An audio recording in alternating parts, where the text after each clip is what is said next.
ఒకవేళ ఉన్నాయి అని అనుకుంటే నీటి కంటే వేరుగా ఉన్నాయా, లేదా నీరే అలా అలా కనిపిస్తోందా? నీటి కంటే వేరుగా ఉన్నాయి అంటే సముద్రంలో మొత్తం నీరే ఉంది అనే మాటను వదిలిపెట్టుకోవాల్సి వస్తుంది. అలా వదులుకోలేము. నీటి కంటే వేరుగా ఇవి కనిపిస్తున్నాయి. అలలు విడిగా కనిపిస్తాయి, నొరగ విడిగా కనిపిస్తోంది, బుడగలు విడిగా కనిపిస్తున్నాయి. విడిగా కనిపిస్తున్నాయి అంతే, విడిగా కనిపిస్తూ ఉంటాయి.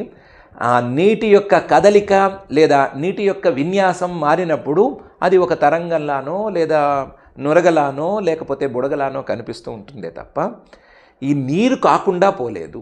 వేరువేరుగా కనిపించినంత మాత్రాన సముద్రంలో ఉండే అల నీరు కాకుండా పోదు, సముద్రంలో ఉండేటువంటి నురగ నీరు కాకుండా పోదు, సముద్రంలో ఉండే బుడగ, నీటి నురగ చివర ఉండేటువంటి చిన్న బుడగ, అలలు ఆ ఇసుక తీరాన్ని తాకేటప్పుడు కనిపించేటువంటి చిన్న బుడగ నీరు కాకుండా పోదు.